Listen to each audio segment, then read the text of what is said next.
আমাদের অলরেডি ছেলেমেয়েরা প্রতি ঘরে ঘরে ছোট বাচ্চারা ডিহাইড্রেশনে ভুগছে, ডায়রিয়া ভুগছে, ইভেন এর থেকে আরো বেশি কিছু হচ্ছে, কারণ অলরেডি ফুড পয়জন প্রতি ঘরে ঘরে। আমার সার্টিফিকেট আছে, সিএইচএসসি অনার্স মাস্টার্স যতগুলো সার্টিফিকেট আছে, ফুল সার্টিফিকেট সহ সবগুলো আমার চলে গেছে। তারপর আমি একটা পাসপোর্ট বানাইছিলাম কিছুদিন আগে, পাসপোর্টটাও চলে গেছে। স্মরণকালের সবচেয়ে ভয়াবহ বন্যার সাক্ষী হয়েছে চট্টগ্রাম এবং সিলেট বিভাগের 10টি জেলা। প্রবল বর্ষণ এবং উজান থেকে ঢলে বন্যায় প্লাবিত হয়ে ক্ষতিগ্রস্ত প্রায় 58 লক্ষ মানুষ, প্রাণ হারিয়েছে অর্ধশতাধিক।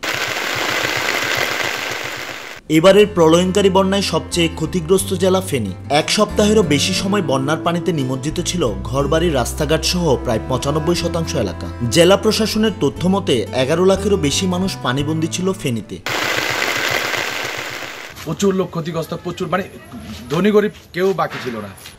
দেখা যাচ্ছিল যেগুলা একতলা বাড়ি, এগুলা প্রায় ছাদের সমান পানি ছিল, টিনের ঘরগুলা পানিতে নিমজ্জিত হয়েছিল বলা যায়। ফেনী জেলার কালিদহ ইউনিয়নের তুলাবাড়ি গ্রামে গিয়ে দেখা যায় বন্যায় উচ্চমাত্রার পানি থাকার কারণে প্রাণ বাঁচাতে বেশিরভাগ মানুষ আশ্রয় নেন তুলাবাড়িয়া প্রাথমিক বিদ্যালয় এবং তুলাবাড়িয়া উচ্চ বিদ্যালয়ে। এই সময় প্রায় অনাহারে থাকতে হয়েছিল তাদের। দেখা দিয়েছিল তীব্র খাদ্য সংকট। 4 দিন উপবাস ছিলাম, তারপরে বাজার যাই, এবারে সাইড ব্যালেন্সে টনের মধ্যে রান্না করি। এখানে আসি 3 দিনের উপবাস ছিলাম আমি। 3 দিনের উপবাস থাকি, তো পরে আবার আমি একদিন শুধু সেনাবাহিনী এসে আমরা 333 জন লোক স্কুলে ছিলাম, আমাদেরকে একদিন খিচুড়ি দিছে, তাও সব ফ্যামিলি এদিকে ঢুকে নেয়। ওরা স্কুলে শুধু যারা বন্দী ছিল স্কুলে তাদেরকে দিছে।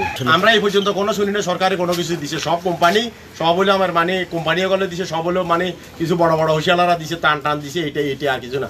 দুঃখের বিষয় আমি যেটা বলতে হয়, আজ পর্যন্ত কোনো সরকারি টিম এখানে 10 ফুট পানি উঠেছে কখনো মনিটরিং করতে আসে নাই যে এখানে মানুষগুলো কি অবস্থা আছে। তুলাবাড়িয়া গ্রামের যারা চট্টগ্রাম, ঢাকা সহ দেশের বাইরে থাকেন, সবার আন্তরিক এবং আর্থিক প্রচেষ্টায় তারা এই বিপদকালীন সময় পার করছেন বলে জানান সকলে।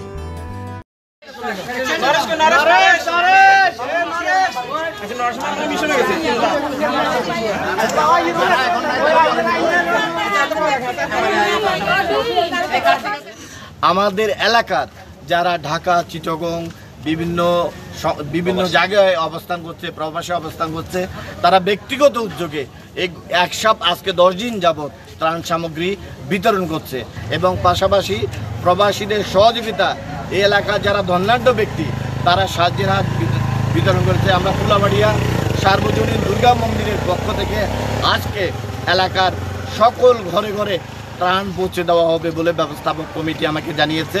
দেখা যাচ্ছিল যে আমরা 2 দিন আমরা ঘরে যোগাযোগ করতে পারিনি, নেটওয়ার্ক বন্ধ। আমরা ঢাকাতে সবাই ছিলাম, আমরা দুশ্চিন্তে ছিলাম। এরপর আমরা ঢাকা থেকে কিছু ফান্ড কালেকশন করলাম, কিছু বন্ধু বান্ধব থেকে, আত্মীয় স্বজন থেকে নিলাম। আমরা ছোট ছোট উদ্যোগ নিয়ে আমরা এলাকাতে ত্রাণ পৌঁছানোর ব্যবস্থা করলাম। আমাদের সীমিত পরিবেশে তো সবাইকে দেওয়া সম্ভব না। তুলাবাড়িয়া দুর্গা মন্দিরের আমরা সবাই দুর্গা মন্দিরের পক্ষ থেকে সবাই অলরেডি উদ্যোগী হয়ে দেশ বিদেশে যারা আছেন মানে সবার থেকে ফান্ডিং নিয়ে বলতে অসুবিধা নেই। আমাদের গ্রামের বাইরে যারা আছেন, ঢাকা, চিটাং, দেশ এবং দেশের বাইরে, এমনকি অস্ট্রেলিয়া থেকে অনেকে ফান্ডিং করার চেষ্টা করছে। অস্ট্রেলিয়া, কানাডা থেকে, আমেরিকা থেকে টুকটাক যারা ফান্ডিং করার চেষ্টা করছে। আমরা অলরেডি এটা যতটুকু পেরেছি ত্রাণ দিয়েছি, কিন্তু এটা পর্যাপ্ত, ইটস নট এনাফ।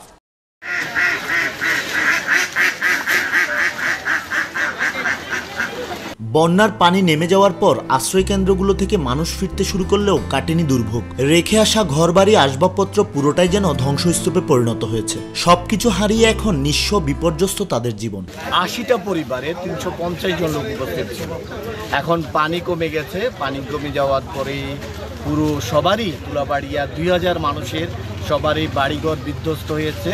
কিন্তু সবচেয়ে বড় কথা হলো এখন যারা ঘরে যাচ্ছে তারা কিন্তু সবচেয়ে কঠিন সিচুয়েশনে পড়ছে। সিচুয়েশন বলতে আমি একটু ডিটেলস না বললে হয়তো বুঝবেন না অনেকে, কারণ যারা দূর থেকে আছে তারা ফিল করবেন না। বই থেকে শুরু করে জামা কাপড়, কোনো কিছু, ফার্নিচার, এমনি তো পুকুর বা সব কিছু ভেসে গেছে, কিন্তু এখন সব কিছুই নেই। যে স্যানিটেশন ব্যবস্থা, পয় নিষ্কাশন ব্যবস্থা থেকে শুরু করে ইলেকট্রিক থেকে শুরু করে ইচ অ্যান্ড এভরি পয়েন্ট সব ডেস্ট্রয় হয়ে গেছে। আগাম সতর্কবার্তা ও প্রস্তুতি না থাকায় ঘরের সকল আসবাবপত্র কাপড় চোপড়ের সাথে পানিতে নষ্ট হয়ে গেছে শিক্ষার্থীদের বই খাতা, সার্টিফিকেট সহ প্রয়োজনীয় দলিল। এ নিয়ে দুশ্চিন্তায় শিক্ষার্থী সহ সকলে। আমার ভাগিনা এসএসসি পরীক্ষা দিবে সামনে, ও সেন্ট্রাল হাই স্কুলে পড়ে, ওর সমস্ত বই তারপরে খাতা কলম যা আছে সব, আমার সার্টিফিকেট আছে সিএইচএসসি অনার্স মাস্টার্স যতগুলো সার্টিফিকেট আছে ফুল সার্টিফিকেট সহ সবগুলো আমার চলে গেছে। তারপর আমি একটা পাসপোর্ট বানাইছিলাম কিছুদিন আগে, পাসপোর্টটাও চলে গেছে। পানি কমে যাওয়ার পর ডায়রিয়া এবং পানিবাহিত রোগে আক্রান্ত হচ্ছেন শিশুসহ বিভিন্ন বয়সের লোকজন। সচেতনতা এবং প্রয়োজনীয় পদক্ষেপ না নিলে এই অবস্থা আরো ভয়াবহ হতে পারে বলে আশঙ্কা করা হচ্ছে। ওর গতকালকে থেকে কাশি শুরু হয়েছে, প্রচন্ড কাশি, আর আজকে থেকে ওর পাতলা পায়খানা শুরু হয়ে গেছে। জ্বর, কাশি, শরীর দুর্বল হয়ে গেছে। তো এখানে পানীয় জলেরও ব্যবস্থা করা দরকার, এবং যে কলগুলো আছে এখানে একজন পরামর্শক টিম পাঠিয়ে এই যে এরা পানীয় জলগুলো কিভাবে খাবে এইসব ব্যাপারে একটু পরামর্শ দরকার। আমাদের অলরেডি ছেলেমেয়েরা প্রতি ঘরে ঘরে ছোট বাচ্চারা ডিহাইড্রেশনে ভুগছে, ডায়রিয়া ভুগছে, ইভেন এর থেকে আরও বেশি কিছু হচ্ছে, কারণ অলরেডি ফুড পয়জন প্রতি ঘরে ঘরে, আর সবার হসপিটালাইজ করা হচ্ছে, কিন্তু আমরা পর্যাপ্ত পরিমাণে শুরু করে পর্যাপ্ত না, ন্যূনতম সেই মেডিসিন প্লাস ডক্টরস ক্যাম্পেইন ও ধরনের কিছু নেই। অলরেডি এই অবস্থা থেকে উত্তরোত্তরের জন্য দেশ এবং দেশের বাইরে এবং বিদেশে যারা আছে তারা, আমি মনে করি তারা অলরেডি ফাইন্ডিং করছে, কিন্তু তাদের কাছ থেকে আমরা আরও বেশি কিছু আশা করছি, কারণ আমাদের বর্তমান সিচুয়েশনে যারা আছে তাদেরকে সার্ভাইভ করতে হলে ওদের হেল্প ছাড়া আমাদের সম্ভব না। দেশ বিদেশে সবারই জানাবেন, আমরা তুলাবাড়িয়া ফেনীবাসীরা অনেক কষ্টে আছি, অনেক দুঃখে আছি, আপনারা এগুলা নিয়ে একটু আমাদের দিকে তাকাই, আমরা এটা প্রচার করে দিবেন, এটাই আমার কাছে বিনীত অনুরোধ জানাই।